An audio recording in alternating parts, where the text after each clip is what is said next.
The movie starts with a woman named Julie who has just moved into her new house. The house is old, and Julie and her husband Daniel hired workers to remodel it after buying it. That day, one of the workers, who was fixing the bathroom, gives Julie an old bracelet he found stuck in the drain. He thinks it might belong to her. Even though the bracelet isn't hers, Julie decides to keep it. Later, when the couple goes to their bedroom, Julie notices their cat, Lou, wandering around the house. We also learn that Julie is in the late stages of pregnancy. Julie and Daniel seem very happy, even though Daniel looks a little tired from managing the house renovation. That night, Julie repairs the old bracelet the worker gave her and puts it on. Then she checks a box she brought with her. Suddenly, Julie hears a child's voice whispering down the hallway. Curious, she goes to check and finds her cat, Lou, hissing at a doorway covered with a tarp. Daniel surprises Julie by showing her the nursery room he has been working on. He's excited to show her a baby monitor he installed in the corner.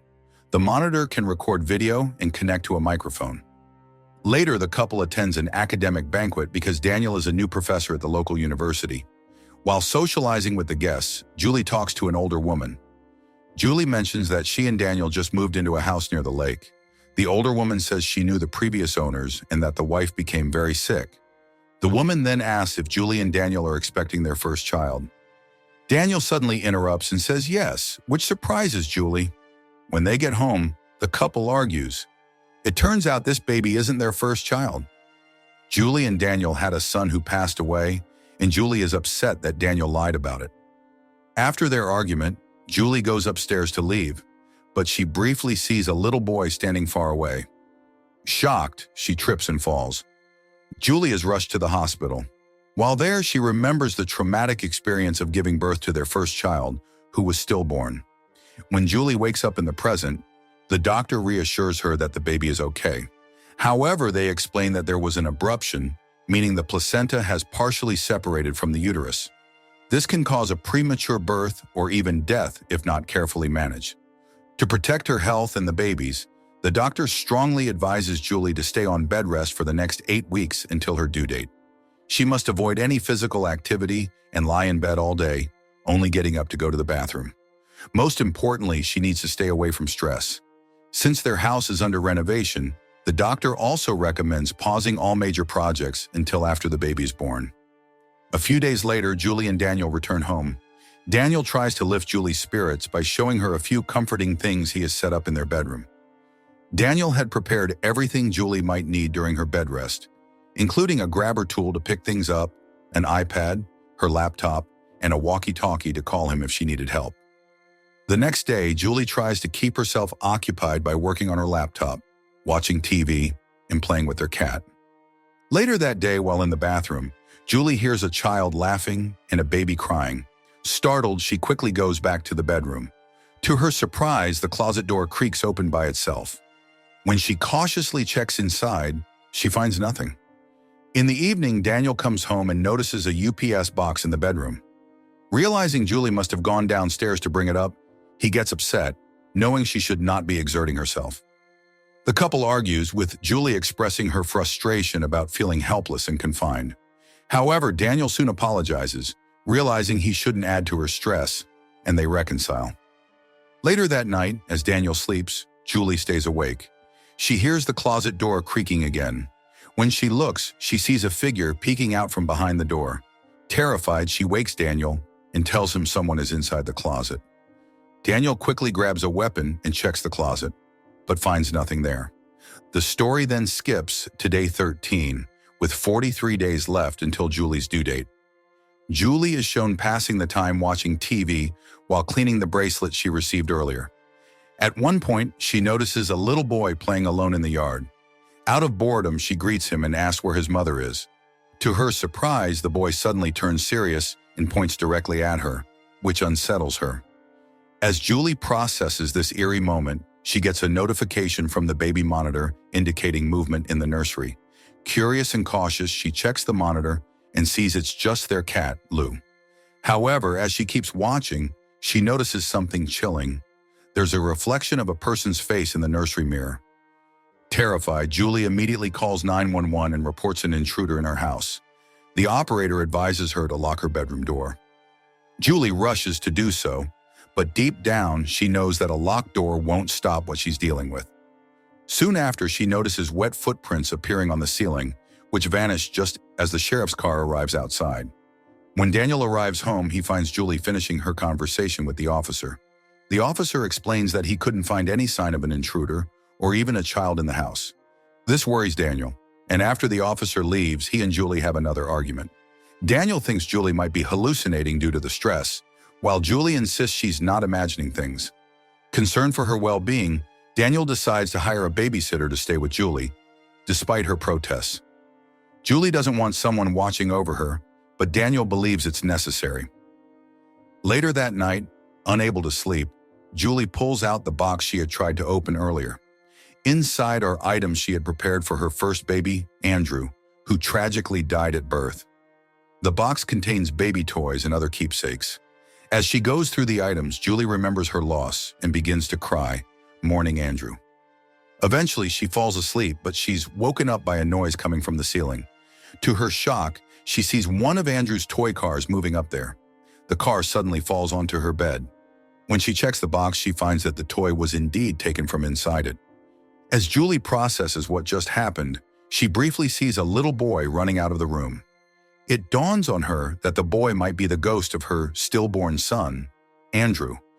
Julie's baby monitor suddenly alerts her to movement in the nursery again. She tries speaking to the little boy, believing it might be Andrew's ghost. However, she's interrupted by Daniel, who has been working in another room. Daniel mentions hearing the door slam, and Julie quickly explains she was just trying to FaceTime with a friend to avoid further conflict. The story skips ahead to day 23 with 33 days remaining until Julie's due date.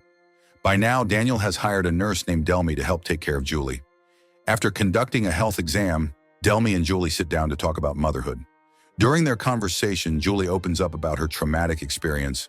After giving birth to her stillborn son, Andrew, she developed postpartum psychosis and was hospitalized in a mental institution for 6 weeks.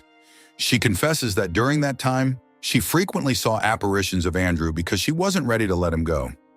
Delmy, wanting to comfort Julie, shares a bit about her own life. She explains that she's always dreamed of becoming a mother, but is infertile.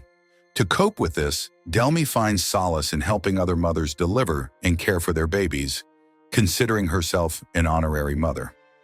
The story then moves forward again to 27 days before Julie's due date. Delmy helps Julie with a bath, providing comfort and support. However, when Delmy steps out for a moment, Julie once again sees the little boy, followed by a sharp pain in her abdomen. Alarmed, medical staff is called, and the doctor determines it was just a contraction. Unbeknownst to Julie, Delmy and Daniel have informed the doctor about her history of mental health issues, including her past experiences of seeing a ghostly boy in the house. Concerned about her condition, the doctor prescribes medication for Julie. After everyone leaves the room, Julie overhears Daniel talking to the doctor. The doctor advises Daniel that if the medication doesn't work, they might need to consider admitting Julie to a mental health facility. Hearing this angers and frustrates Julie. Delmy begins administering the prescribed medication to Julie, doing her best to help her remain stable. For a while, things seem to settle down, and Julie starts to enjoy her time under Delmy's care, finding some sense of normalcy. As the due date approaches, now just 18 days away, Julie's peace is interrupted one night. She notices a cat toy ball rolling out from under the bed. Thinking it's Lou, her cat, she throws the ball back under the bed. However, she soon hears Lou meow from across the room, making it clear that it wasn't the cat who had slid the ball out. This realization leaves Julie uneasy. Terrified, Julie grabs a mirror to check under the bed, but she hears rapid footsteps leaving the room before she sees anything. She realizes that Lou the cat must have also seen the boy. Later that night, unable to sleep, Julie watches the baby monitor closely while calling Andrew her son, trying to reach out to him. The story progresses to day 46 with just 10 days left until Julie's due date. While in the bathroom, Julie calls out to Andrew again. This time he appears before her, and she is stunned. Andrew warns Julie that she needs to leave because she wants the baby. When Julie asks him to clarify who she is, Delmy suddenly enters the room, causing Andrew's ghost to vanish. Suspicious of Delmy, Julie begins to believe that the nurse might have ulterior motives. Delmy, however, seems calm and insists that they need to focus on caring for the baby. Later, when Julie tells Daniel her concerns, he defends Delmy, explaining that she was personally recommended by the hospital. Julie, still shaken, demands that he fire Delmy. Confused, Daniel asks why, prompting Julie to reveal the truth, that the ghost of their stillborn son, Andrew, had warned her about a threat to their baby. This revelation leaves Daniel skeptical, unsure of how to respond. Daniel, frustrated and skeptical of Julie's claims, dismisses her concerns and storms out of the room. In an effort to help her stop fixating on her fears, he decides to turn off the nanny cam. The story skips to 3 days before Julie's due date. During a health check, Delmy shares a chilling story about a woman who once lived in the area. The woman, a mother of 3, was pregnant with her 4th child and on her way to the hospital when she was involved in a car crash. Tragically, the crash caused her unborn daughter's death. Overcome with grief and depression, the woman ultimately took her own life. Before Delmy leaves, Julie asks for the woman's name. Delmy reveals it was Melandra Kinsey. The name sparks Julie's curiosity. She takes a closer look at the bracelet she found in the drain and notices it has the initials MK. To confirm her suspicions, Julie checks the house deeds and discovers that the previous owners were indeed a couple, and the wife's name was Melandra Kinsey. Determined to learn more, Julie calls the local newspaper to inquire about archives from the late 1960s related to Melandra's suicide. The information begins to paint a clearer picture of the strange occurrences in her home. The story moves to the day before Julie's due date. While Daniel is on his way home, Julie is alone in the bedroom. She hears the door creak open and decides to investigate cautiously. Using an automatic vacuum cleaner outfitted with a camera, she directs it toward the nursery to see what might be there. Using the vacuum cleaner's camera, Julie spots the ghost of the little boy and asks him directly if the person after her baby is Melandra Kinsey. Upon hearing the name, the boy runs away. Julie pans the camera and sees the boy standing with 2 other boys before the camera abruptly dies. Moments later, Julie hears heavy footsteps in her bedroom, followed by a sensation of hands pressing on her stomach. Panicked, she calls for Delmy. Believing Julie might be going into early labor, Delmy excuses herself to get dressed, leaving Julie alone despite her desperate pleas for help. While waiting, Julie receives the news article she requested via email and opens it. To her horror, she learns that before Melandra Kinsey took her own life, she murdered her 3 sons. One of the boys in the article looks exactly like the ghostly child Julie had thought was Andrew all along. Julie's discovery is cut short as Delmy and Daniel rush into the bedroom. They believe Julie's labor has started and decide they might have to deliver the baby at home. Julie frantically insists on going to the hospital, warning them that Melandra Kinsey's ghost is already in the house. Daniel, however, dismisses her claim and tries to restrain her to keep her calm. As Julie struggles against him, the cupboard swings open on its own, and she is overcome by a sharp pain. The room erupts in chaos as the furniture begins to rattle violently and the lights suddenly go out. Amid the chaos, they hear a loud noise coming from the closet. Daniel cautiously approaches it to investigate. As Daniel opens the closet, they are shocked to find the young, ghostly boy inside. The boy urgently tells them to hide before crawling up the wall and vanishing. Realizing the danger they're in, Daniel and Delmy attempt to help Julie escape. However, when they grab a wheelchair to assist her, it's violently flung across the room. Moments later, Delmy is pulled out of the window by an unseen force, falling to her death. Daniel helps Julie navigate downstairs, but the house begins to shake violently again. Julie experiences a powerful contraction just as a set of power tools falls from above, striking Daniel in the head and knocking him unconscious.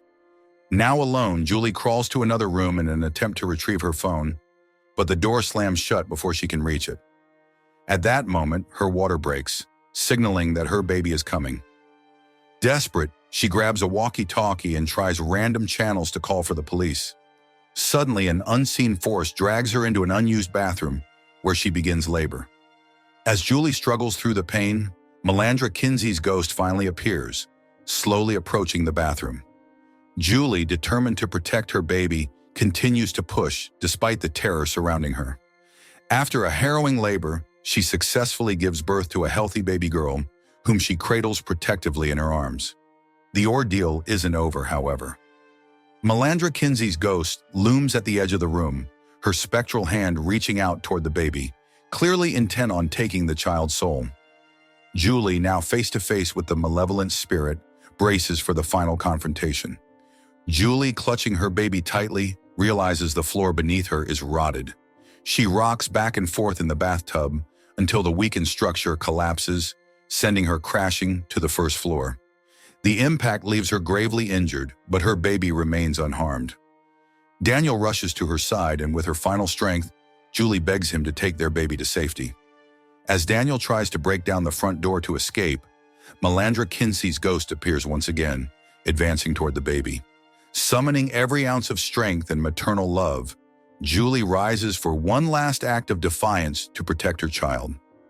After the confrontation ends, Julie calls out for Daniel, but he doesn't respond.